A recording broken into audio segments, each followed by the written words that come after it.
The core idea of this story is empowerment through resilience. It follows a black woman who begins with absolutely nothing, no money, no support, no connections, and builds her own million-dollar empire from the ground up. Her journey is not just about wealth, but about reclaiming her worth in a world that tried to erase her. This is a story about transformation, perseverance, and self-worth.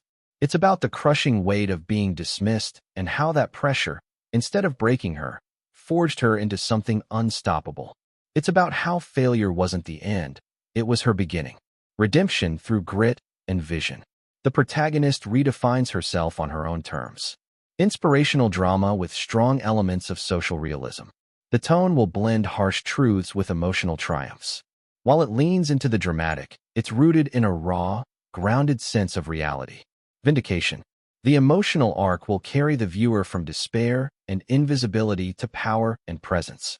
They will feel every drop of humiliation, every moment of silence she endured, and then rise with her as she finally speaks and is heard. The narrative will tap into collective pain, particularly the experience of being underestimated because of gender, race, and background, but it will transform that pain into fuel. The viewer will feel seen, understood, and inspired. She was invisible. Now she owns the room. Hints at a mysterious past and an awe-inspiring present. It implies a transformation that begs the question, what happened in between? Who ignored her? Who doubted her? And how did she flip the narrative so completely? This title carries emotional charge, curiosity, and power. It hints at injustice, but also hints at a powerful revenge, not through violence, but success. It stirs the desire to know more, especially for anyone who has ever felt overlooked. Alternate titles considered. From Nothing to Empire. Her silence was mistaken for weakness. They laughed when she dreamed. Now she writes the checks. Homeless. Jobless. Unstoppable. She had no chance. She made one. The CEO nobody saw coming. Each alternate carries similar themes of invisibility, underestimation, and ultimate triumph. But she was invisible. Now she owns the room, was chosen for its rhythm, contrast, and emotional pull. The cashier didn't even look up. Card declined. You got another one. Tasha's cheeks burned, her stomach knotted. She mumbled something and pretended to dig through her empty wallet. Behind her, a man in a suit sighed loudly. A woman shifted her cart with a condescending glance, like she was watching a scene she'd seen too many times. The store lights were too bright. The air felt too cold. She abandoned the loaf of bread and box of cereal on the counter, gave an apologetic half-smile, and walked out as if invisible. Not one person called after her. Not one person cared. Outside, the wind slapped her face, cruel and sharp. Her jacket was too thin, her shoes had holes, and her hunger was louder than her thoughts. She slid down the brick wall of the store, cradling her knees, trying to disappear. That was her life now. Tasha Williams, 28 years old, college dropout, broke, jobless, sleeping in the back seat of a rusted '04 Toyota parked behind a gas station. A year ago, she'd had dreams, big ones. A fashion line of her own. Designs with soul, inspired by Harlem rhythm and African roots. But dreams didn't feed you. Dreams didn't fix broken heaters or unpaid rent notices. Dreams didn't answer when your stomach groaned in the dark. She checked her phone, 3% battery left. No new messages. No calls. No job offers. Just a generic email rejection that started with "We regret to inform you." Regret. That's what everyone felt about her. Her father used to say, "Ain't nothing for free in this world, baby girl." He was right. She had nothing. Not even herself anymore. But then something flickered. Across the street, a small boutique window glowed with gold mannequins dressed in fire-red satin. Her designer's eye kicked in without permission. Perfect folds, bad stitching on the sleeve, too much flair on the collar. Whoever made that piece had money, but not soul. Tasha stood up. She didn't know why. Maybe it was pride. Maybe madness. Maybe starvation was a gateway to boldness. But she crossed the street.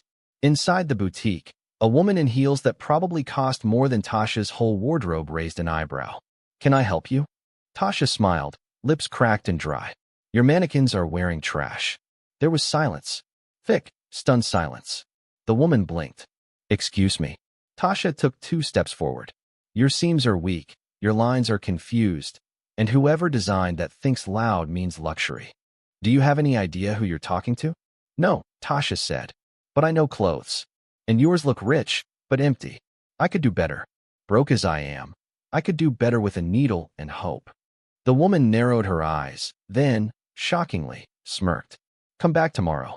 Bring me something that proves you're not just hungry and crazy. Tasha blinked. Was this real? I'm serious, the woman added. 11 a.m. One shot. One shot. That's all it ever was. She left the boutique walking faster than she had in days. Her heart raced. Her hands shook. She didn't know how. She didn't know what. But she had 24 hours. And for the first time in weeks, hunger wasn't the only thing inside her. Tasha Williams had always been different. Not in the loud, flashy way some girls were, but in the quiet, stubborn way that made people underestimate her. She was born in Newark, New Jersey, the youngest of 3 girls and the only one who never quite fit in. While her sisters wore matching church dresses and followed rules, Tasha snuck markers into her backpack and designed outfits on the backs of math tests. By the time she was 12, her grandmother had given her a hand-me-down sewing machine from the 70s, clunky, squeaky, and covered in dust. Tasha taught herself to use it in a week. She started altering her clothes, making her own designs from thrift store scraps. At school, people noticed. First, it was teasing, then admiration. But being creative didn't pay bills. Her mother worked double shifts at a nursing home. Her father disappeared when she was 13. Every month was a stretch, and every dream felt like a luxury they couldn't afford. Still, Tasha never let it go. She would sketch dresses on napkins while babysitting. She'd watch YouTube tutorials instead of going out. At 19, she applied to the Fashion Institute of Technology in New York City and got in. That was supposed to be her golden ticket. But life had other plans. Between tuition, rent, and helping her mother with hospital bills, money ran out. She worked 2 jobs. Then her grades slipped. Then came the email, academic probation. Then, expulsion. She packed her things in silence and left the dorm room without saying goodbye to anyone. Since then, it had been a slow, grinding fall. A couch here, a friend's floor there. She tried working retail, but managers didn't like when she gave unsolicited fashion advice to customers. She freelanced. Nothing stuck. Slowly, the fire dimmed. Now, at 28, her world was reduced to a car that smelled like old fries, a duffel bag of sketchbooks, and a heart full of regrets. But beneath the exhaustion was rage. Not at people, not even at the world, but at time. At all the wasted moments, all the swallowed words, all the times she bit her tongue instead of daring to speak. She remembered her biggest heartbreak, not from love, but from betrayal. She'd once interned under a small-time designer who took one of her sketches, presented it as his own, and sold it to a boutique for $5,000. When she confronted him, he laughed. You don't even have a name, sweetheart. I'm doing you a favor. That night, she cried in a Burger King bathroom for an hour. And still, she hadn't quit. Because even though the world told her no, her soul whispered, just one yes is all you need. Tasha's fear was never failure. It was being forgotten. Dying without ever having shown the world what she could do. She didn't want fame or fortune for vanity's sake. She wanted her name on something that mattered. Something that outlived the hunger, the hardship, the hustle. She was small, but she was sharp. Tired, but not broken. And her mind was a war zone of brilliance. Designs she could see with her eyes closed. Dresses that moved like fire. Jackets stitched with intention. Clothes that told stories. But what made her most dangerous was her ability to endure. She'd tasted humiliation. She'd lived invisibility. But every time she was pushed down, she got back up. Alone, maybe, but never empty. On the night after the boutique incident, she curled up in her car with a needle, thread, and the only fabric she had left, an old African wax print her grandmother gave her years ago. It was bold, deep oranges, tribal blues, sacred geometry in cotton form. She stared at it for a long time before beginning. Her fingers were stiff from cold. Her thread tangled. But by sunrise, something beautiful had taken shape. A cropped jacket, structured shoulders, asymmetrical hem, royal energy. She looked at it and cried, not because it was perfect, but because it existed. It was proof she wasn't done. This was her one shot. She didn't know if the woman at the boutique would laugh in her face or call security. But she'd walk in, chin up, jacket in hand, and let the world know her name. Tasha Williams, daughter of a nurse, survivor of eviction notices and quiet breakdowns. Designer, Empire Bound. It was supposed to be just another no. Tasha had rehearsed her pitch a dozen times before stepping into the boutique on Prince Street. The place was pristine, white walls, polished marble floors, minimalist clothing racks that looked like art installations. A gold sign behind the counter read, Maison Eclat. The manager looked like she'd stepped out of a Paris runway. Sharp cheekbones, clipboard in hand, bored expression fixed in place. Tasha hesitated at the door, clutching her garment bag like it contained her whole soul. "Do you have an appointment?" the woman asked, barely glancing up. "No, but we don't accept walk-ins. Submit your portfolio online." Tasha almost turned around. She should have. She'd been through this too many times. But something flared inside her. Maybe hunger, maybe exhaustion, maybe that whisper again. Just one yes. "Please," she said. "Just 1 minute. I made something. I just want to show you. That's all." The manager sighed and waved her toward a stool near the back. "Fine. 1 minute. Impress me." Tasha unzipped the bag slowly, like she was unveiling something sacred. The jacket practically sang in the boutique lights, bold colors against the sterile white, the fabric rich and defiant. It looked like rebellion wrapped in royalty. For the first time, the manager's eyes widened. "Who made this?" "I did," Tasha said softly. "Every stitch." The woman didn't say a word. She walked up to the piece, running her fingers along the seams. "I've never seen anything like this," she murmured. Before Tasha could speak again, a customer walked in, a tall, caramel-skinned woman in oversized sunglasses and red-bottom heels. The manager perked up instantly. "Miss Dupree," she said with a practiced smile. The woman scanned the room, her eyes falling on the jacket. "What's this?" "New arrival," the manager lied. "Would you like to try it?" Miss Dupree nodded. Minutes later, she stepped out of the fitting room. The boutique fell silent. She looked unreal, like a queen from the future. Strangers outside paused to look through the glass. "I'll take it," she said, handing over her Amex. "And tell your designer, this is fire. I want more." The manager gave a strained smile. "Of course." Tasha stepped forward, trembling. "Actually, I'm the designer." Miss Dupree pulled off her glasses, eyes locking with Tasha's. "You made this?" Tasha nodded. The woman smiled wide. "You're talented as hell. You got a brand or something?" "No, just me. I'm trying to." She never got to finish. Because the manager cut in. "We can discuss a collaboration. I'll take your contact info." Tasha stood there, confused. But before she could speak, something stranger happened. Later that night, her phone rang. It was a private number. "Is this Tasha Williams?" a man's voice asked. "Yes. My name is Malcolm Scott. I'm calling on behalf of Miss Dupree." Tasha sat up straight. "She wants to meet you," he said. "She's looking for a designer to partner with for a limited drop. Your jacket caused quite the stir on social media." Tasha blinked. "Wait, what?" She posted a photo. Tagged the boutique. The post has over 100,000 likes. Everyone's asking who the designer is. "But I don't even have a label." "I don't." "She doesn't care," Malcolm said. "She said talent is talent. You've got 48 hours. Can you meet her in Manhattan?" Tasha agreed before she had time to panic. She hung up and stared at her phone. This wasn't real. She hadn't eaten a full meal in 2 days. Her bank account had $12 in it. Her gas tank was blinking empty. And yet, somehow, the jacket she stitched in the dark, crying in the front seat of her car, had sparked a wildfire. But the fire was just beginning. Because when she met Miss Dupree 2 days later in a luxury penthouse suite, everything changed. The woman didn't offer polite encouragement or vague promises. She dropped a folder on the table, full of contracts, NDAs, and the kind of numbers that made Tasha's head spin. "We want you to design 10 original pieces," she said. "Limited edition. You'll get full creative control. We split profits 60/40. You keep 60. Tasha couldn't breathe. This wasn't just a job. It was validation. It was salvation. But it came with a price. "You'll need to get set up quickly," Dupree added. "That means studio space, tailors, assistants. I've already got someone who can help. He's worked with Gucci, Off-White, Balmain. He's expensive, but worth it." Tasha nodded, dizzy. "I'll also need full transparency," Dupree said, looking her dead in the eyes. "No scandals. No drama. Don't make me regret this." Tasha promised. But nothing could have prepared her for what came next.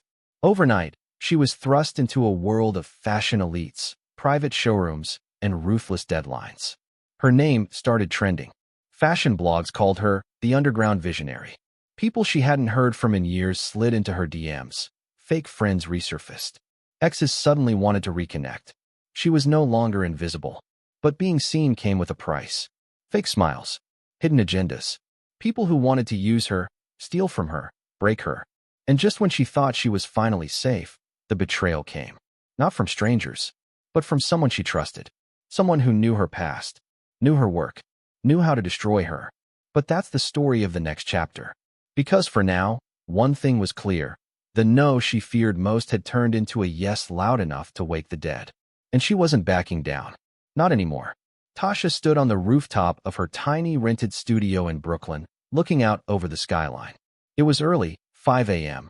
The city was still stretching, yawning, rising with the promise of hustle. In her hands were sketches, not digital renderings. Paper, pencils, raw lines that carried the weight of dreams. This was her life now. Contracts signed. Advance deposited. The label was forming, Torah, a blend of her name and the Swahili word for resurrection. Miss Dupree had loved it. Said it sounded like royalty and war. Like elegance and rebellion. Like something people wouldn't forget. But behind the sleek branding and the firestorm of attention, Tasha was terrified. Every night, she doubted herself. Every morning, she fought the doubt with thread and fabric.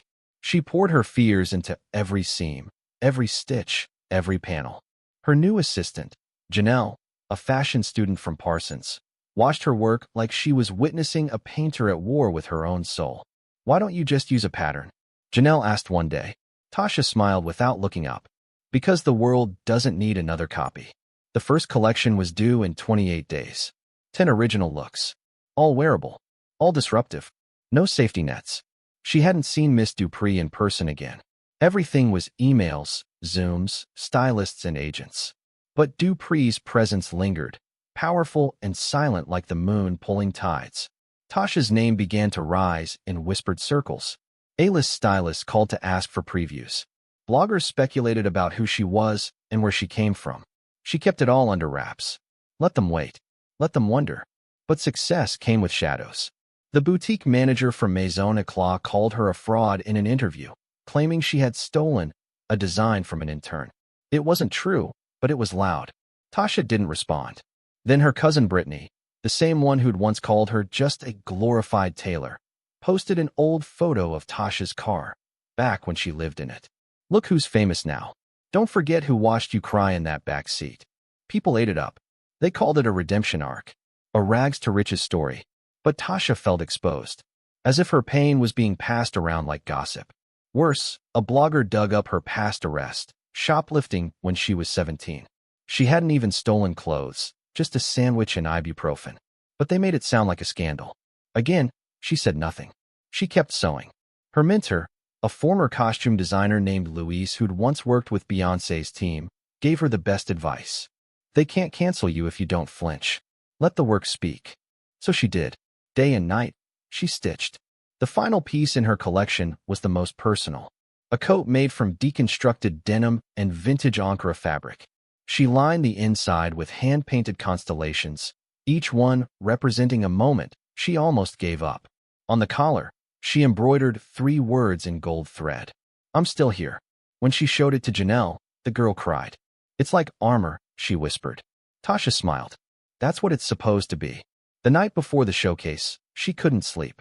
She walked alone through the city, past buildings she used to clean at night, past the bakery that once threw out old croissants that she'd eat the next morning, past the church where she'd slept once, tucked behind the columns in the rain. Her city, her battlefield, her altar. When she returned to her studio, the sky was bleeding lavender. She brewed coffee, turned on Nina Simone, and ironed every piece one last time. At 3 p.m. sharp, a black car arrived to take her to the venue, an art gallery in Soho, transformed into a runway. Models were already there. Makeup artists buzzing. Cameras flashing. The energy was electric. She stood in the corner, nervous, watching everything unfold. Then Miss Dupree appeared, flawless in head-to-toe velvet, flanked by stylists and fashion editors. She walked straight up to Tasha and said one word. "Ready?" Tasha nodded, heart pounding. The lights dimmed. Music swelled.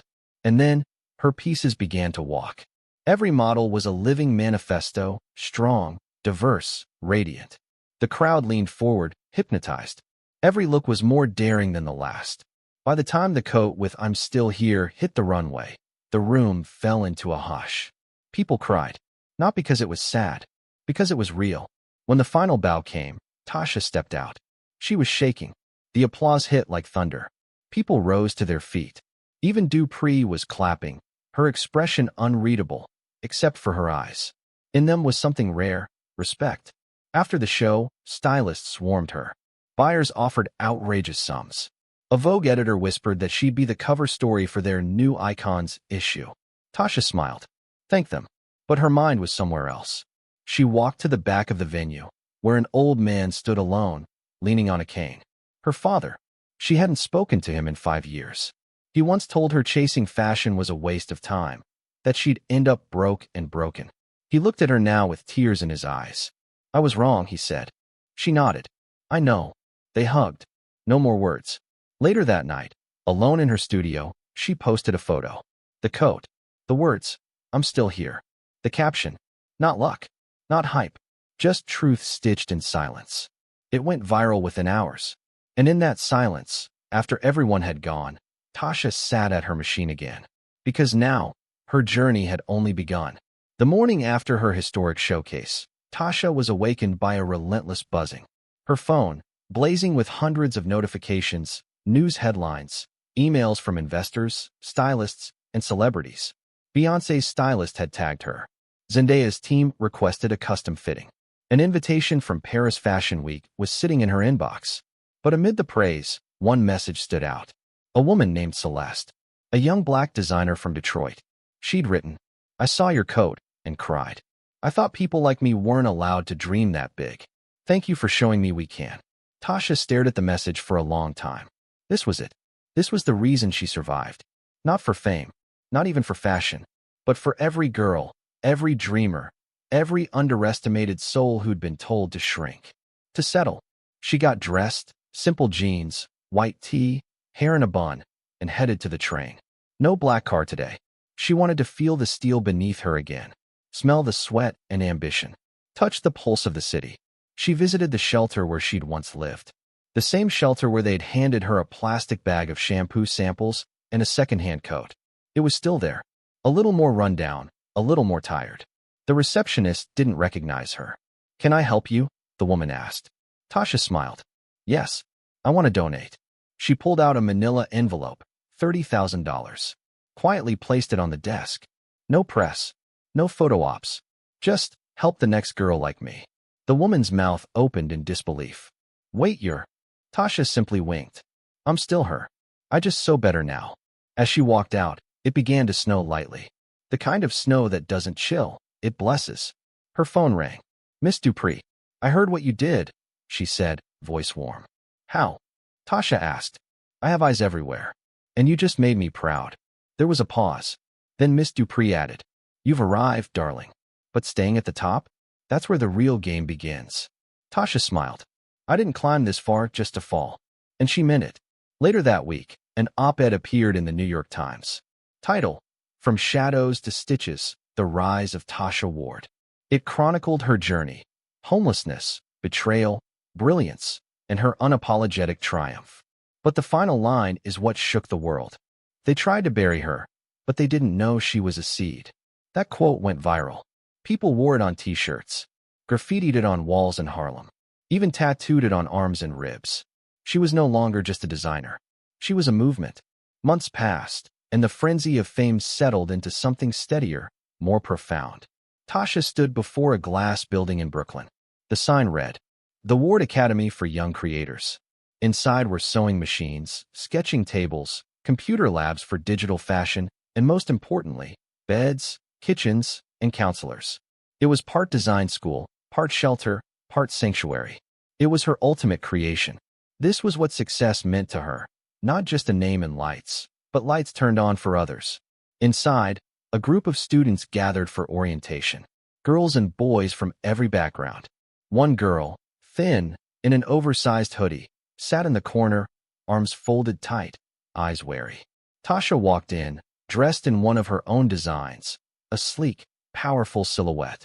She smiled at the group and said, "I know what it's like to be ignored, to be invisible. I know what it's like to be cold, hungry, and underestimated. But I also know the fire you carry inside. I see it in every one of you." The room was silent. She continued, her voice steady. "You're not broken. You're becoming. The world will try to define you by what you lack. But here we build. Here we create." The girl in the hoodie looked up, eyes wet but shining. Tasha saw herself in her. Later that night, Tasha sat on the academy's rooftop, overlooking the skyline. She sipped tea and thought of her grandmother, her mother, and all the women who came before her. All the women who were silenced, discarded, or told their dreams were too big. She whispered into the stars, "We made it." Her phone buzzed again. A text from Miss Dupree. "Paris is calling. Ready to take the world?" She replied, "I already did." Then she looked out into the night, heart full, eyes sharp. Because this wasn't the end. It was just the beginning of an empire built from ashes, thread by thread. The morning of the Met Gala was a storm of nerves and legacy. Outside the Manhattan penthouse suite Tasha had rented for the event, dozens of paparazzi swarmed. Limousines, stylists, assistants, all moved like clockwork. But inside, a storm brewed. Tasha stood at the mirror, her custom gown shimmering like liquid gold. Every bead, every stitch told a story. The theme was reclamation, fashion as power. It was more than a dress. It was armor. But a knock on the door shattered her focus. "Miss Ward," came the voice of her assistant, nervous. "There's the problem." Tasha turned slowly. "What kind of problem?" He hesitated. "The press. They're running a piece. Right now? It's from your past." She snatched the tablet from his hand. Breaking. Fashion's darling Tasha Ward once slept in train stations and stole to survive. Attached were grainy photos. A younger Tasha. Dirty. Thin. A mugshot. Quotes from anonymous sources. Ugly truths twisted into sensationalism. Her hands trembled. Years of silence had been weaponized in a single headline. The room buzzed around her. Stylists speaking, photographers waiting, calls coming in from sponsors. But she heard none of it. Only the roar of the past clawing its way into the present. Her eyes locked onto her own reflection. For a moment, that girl in the mirror wasn't the CEO, the fashion mogul, or the woman gracing magazine covers. It was the girl who once begged for leftovers behind diners. Shame threatened to drown her. But then, her assistant's voice cut through. "Tasha, what do you want to do?" She inhaled slowly. And in that moment, she made a choice. Not to run. Not to hide. Not to issue a weak press statement denying what was true. She would own it.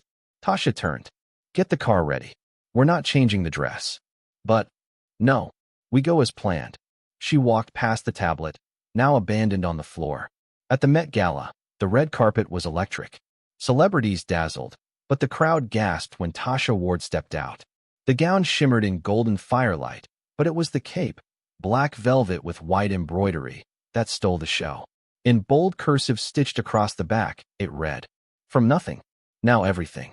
Flashbulbs exploded. Reporters shouted questions about the article. Tasha paused at the end of the carpet. She took the mic from the stunned host. "I saw the headlines," she said, voice cool. "And they're true. I slept in parks. I was hungry. I made mistakes. Gasps. But I survived. I built. I rose. And I won't apologize for my scars. They're the proof I'm still here." The audience went still. Then applause. Thunderous. From fashion legends, from underdogs, from people who saw themselves in her story. Inside the gala, she was seated beside billionaires, royals, icons. But her mind was elsewhere. Because earlier that evening, before the red carpet, she had made one more call. To the reporter who'd broken the story. "You wanted to use my past to shame me," she'd said.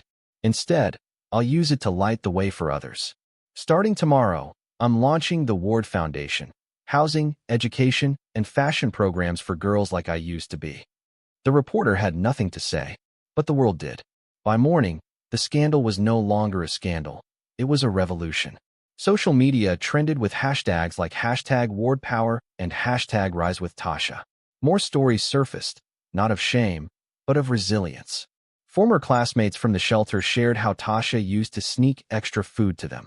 The woman from the diner recounted how Tasha once folded napkins for hours just to earn a hot meal. Even Miss Dupree posted, "I taught her how to sew, but she taught me what it means to rise." And the most unexpected voice? Madame Rhonda. In a surprise video, her estranged mother, clean, sober, her voice shaking, said, "I wasn't there for her, but she was always more than the streets. I pray she forgives me, and I'm proud, even if I don't deserve to be." Tasha watched it alone. She didn't cry, not because it didn't matter, but because it did. The next day, her team gathered in her office. Reporters begged for interviews. Networks offered documentaries, and a film studio even pitched a movie. Tasha sat quietly, listening. Then she said, "Tell them all the same thing." Her assistant asked, "Which is?" She smiled. "Tell them I'm just getting started." The sun rose over the Manhattan skyline, casting gold over the glass towers and city streets below. From her penthouse window, Tasha watched the city come alive. Horns, hustle, the heartbeat of a place that once swallowed her whole and now stood beneath her feet. But she didn't smile in triumph. She smiled in peace. Because for the first time in her life, she no longer needed to prove anything to anyone.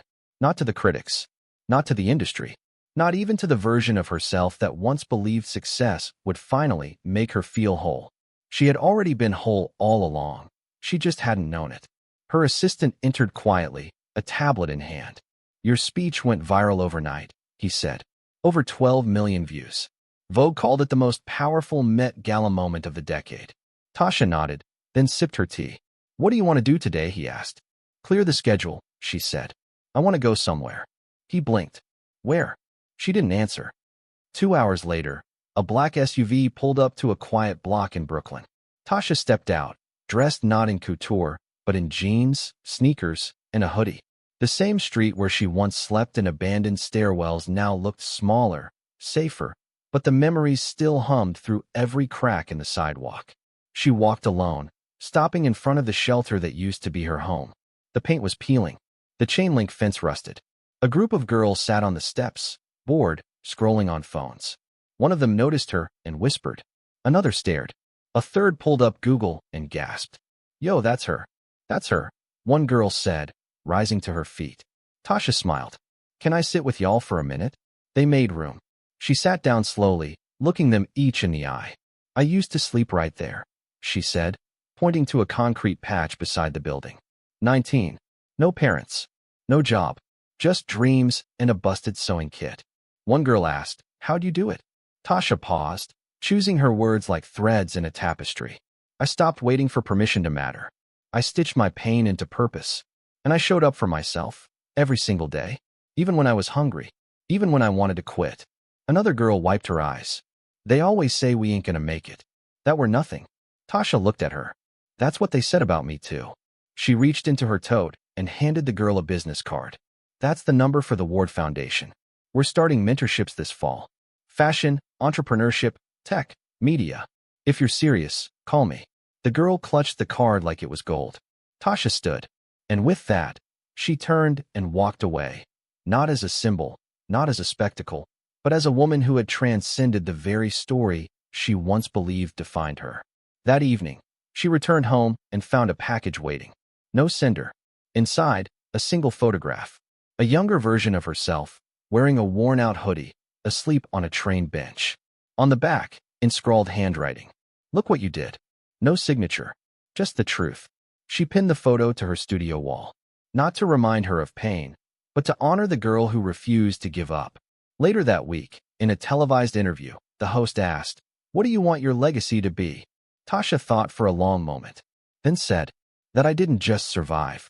I transformed, and that I left the door wide open for the next girl walking out of nowhere with fire in her chest." As the camera faded, her eyes locked on the lens, not with arrogance, not with fear, but with certainty. Because this was never just a story about fashion. It was a story about becoming.